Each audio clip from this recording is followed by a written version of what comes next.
So, am I waking? You're going to introduce us always today. do this wrong. Okay. Do Hi, everybody. Thanks for do listening. this. See, we support each other. Very supportive. So, thank you once again for tuning in for Hearing Things with Julie and Brad. I'm getting laughed at, but that's okay.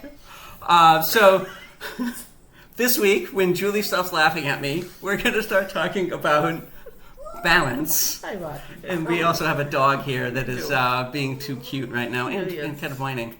Okay. But so we were trying to kick around ideas as to what we wanted to talk about, and we have 100 and something ideas, but we don't know what order to put it in. And this one just came up, and so I have horrible balance.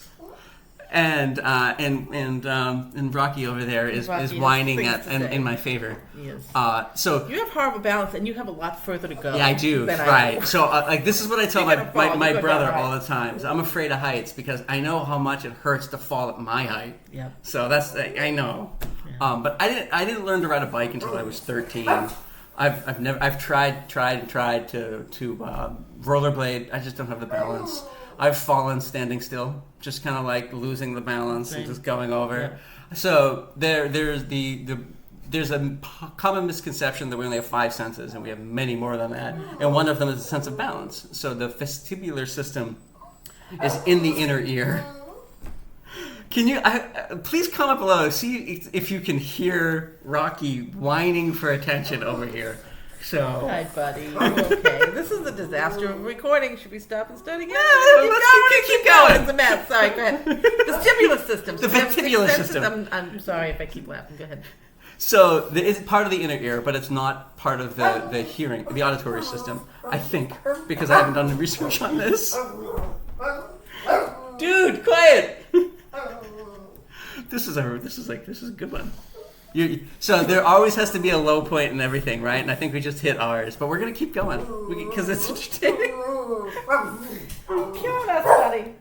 You probably heard that, huh?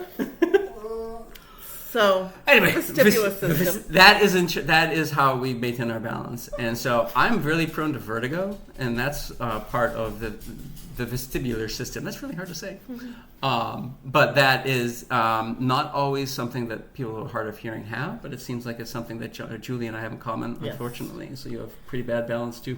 So yeah, I'll be walking along, and the next thing you know, I'm on the ground. I mean, it's like bang, something short circuits. I don't think it's neurological necessarily, but it's just. I'll trip over the air and I'll just stumble. It's really ridiculous. And the good thing is I'm really good at falling. I just let myself go limp because I've been doing this pretty much since I was a child. Same thing. I had a terrible time learning how to ride a bike. It was really challenging, and it took a hit on the self-esteem because, your younger brothers just hop on the thing and go after 2 practices. Mm-hmm. But trying to find that center of gravity for the balance on a bike is really, really hard. Skiing, I hated it. Skating, I'd be holding onto the wall. Mm-hmm. Anything involving balance was just never enjoyable, and it was really super stressful. Sure. I don't enjoy it now, and I have to be really careful during the winter when it's icy out. Yeah. I mean, it's like anxiety producing to make it through that, because not only are you trying not to fall to harm yourself, you're right. If we go down and we hit one of these, that's just a major damage. Yeah. So you've got the danger of having that technology on your head that you rely on. You want to make sure you don't destroy at the same time. So I tend to avoid icy things, skiing and other things ice like that. Ice skating, yeah. I don't do it. I can't. It's just way too stressful. I'm sure you weren't really a skateboarder in your time, were you? No, nothing. So like I love hockey. It's my favorite sport, but I've never been able to ice skate. I've tried multiple times, and so like I didn't have hearing aids when I was younger, so I didn't have to worry about that. So I can't imagine how nerve-wracking that was. And so like now I know if I'm trying to ride a bike or trying to go ice skating or something, I'm kind of like shuffling along the boards. I'm That's holding all I onto do. the wall. It's ridiculous. Yeah, I don't. It'll be interesting to see. So if anyone else has balance problems and wearing hearing aid, please let us know, because maybe this entire episode not only is a horrible recording experience because we're not professionals and life happens, but maybe this isn't a hard of hearing thing. Maybe it's just one of the eerily common things that Julie and I. What's the list up to now? 39. 39. Yeah, it's wacky. It's crazy. So yeah, maybe this was just a getting to know us episode. Yeah, can you tell this is unscripted? Oh my god. Well, even talking about balance, right? Like we've been talking about this before. I would love a motorcycle. I think that would just be the ultimate fantastic thing for me, but Yeah. I cannot walk down the street and not fall. No. I can't get on a motorcycle, even one of those tricycle ones. The trikes. Yeah. I think even that would be too much. Yeah. So we probably. do, really, I think this is a good point for people that we do get left out of things. Sure. We don't get to participate in everything sometimes. That's kind of a bummer. Yeah. But we carry on. Yes, we do. We find fun in other ways, like having a whining dog interrupt our recording. Wrapping our head up trying to get through this video. So that's the thing about balance. Anything Yes. else? God, no, I want Balance? this to end because We're this gonna end. We're gonna wrap this one up. So, books. I went first last week. I forgot Your about turn. that. I got so anxious about the whole thing. It's been so traumatic. Okay. So Halloween is coming, and we thought, oh no, Halloween will have gone by the time this comes out. We but are we're that's how doing my a time is hard, right? bang up job. Well, I think it's November 1st, which is All Souls Day. I don't know. Right? I don't know One when of this is those, going to record. First So and we the second, so I think yeah. we're kind of hitting it like around Halloween adjacent. Sure. Let's do that. Yes. What book we got here? Oh my God. It's backwards, so The you have House to with read the it. Clock in its Walls. What do you mean it's backwards? What do you mean it's backwards? It's bad, so you can read it, obviously. Yeah. I can read it. Well, it's the mirror effect, right? Yeah. If I do that, So, that's not so gonna be- hold up a mirror to the camera, and then you can read it. Called The House with the Clock in its Walls by John Bellairs, and apparently every book we've held up in the show is also backwards. No, Zoom Really? Zoom flips it. So this is a technology problem. So this is all my fault. I need to figure out how to flip the camera. It's all me. I'll take it. House with the Clock in its Walls. So what's the book? Stay with us, Julie. Come on. By John Bellairs. It's a children's chapter book. It's fantastic. My 4th grade teacher read this aloud to my class, and it has stuck with me ever since, and that was many, many years ago. And every year since I moved up to the 3rd to 5th grade crowd, some of my more advanced readers, I've introduced this book to a couple of kids a year, and they've all loved it, so it's so exciting to have this carry on. And it's about a boy named Lewis, who's an orphan, who's kind of socially awkward, doesn't quite fit in with his friends, and he lives with his Uncle Jonathan, who's a wizard, and Mrs. Zimmerman is the witch next door, and it's kind of a precursor to Harry Potter type of genre. So it's got that mix of fantasy and mystery and magic and a little bit of horror in there mixed in just enough to be a little creepy for kids, but not too scary. And I just love it. And it's a trilogy. There are 2 more that come after this one, but this is my original favorite. Can you read that one alone? It's awesome. You can read it on their own. Yeah, you don't need the 3. But it's just great.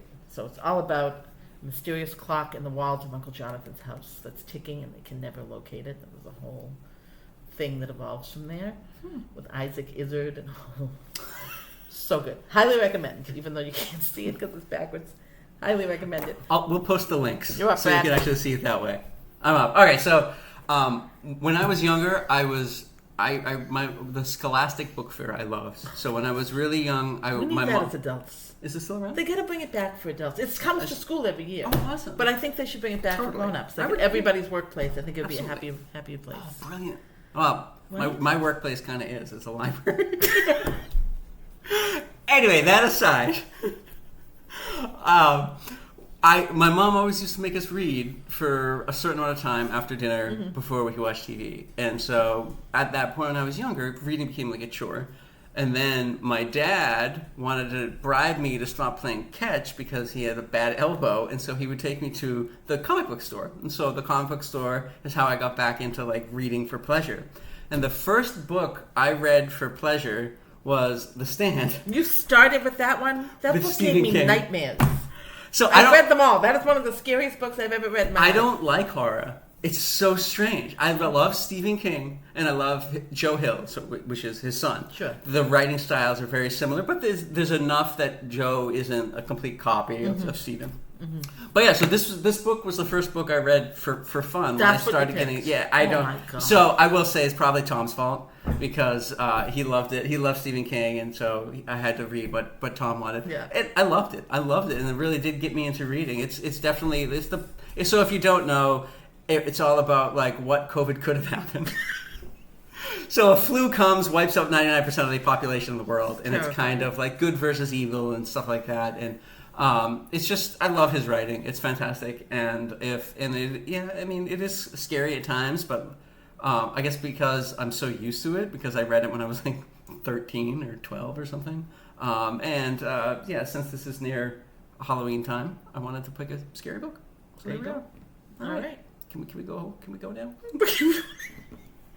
So we apologize. We're not always going to be on our game, and this was definitely not one of the good times. No, I think it was great because it so? gave people a look at what we're like on a daily basis. How much of a mess we We're are. like this all the time. We pull it together for the That's true. show. So Yes. I think it was a nice little look into how we work. Yeah, or don't work, as the case may I think we work be. just fine. So there you go. Hopefully you enjoyed this Yes. and gave you a laugh and Yeah, you yeah. learned something new. I don't even know what this episode was about at this point. I was laughing so hard, but here we are. Is this Balance. still the Balance. episode? Balance. All right, anyway, we are going to call it a night because we don't want to torture you anymore. Okay, bye. See you next week.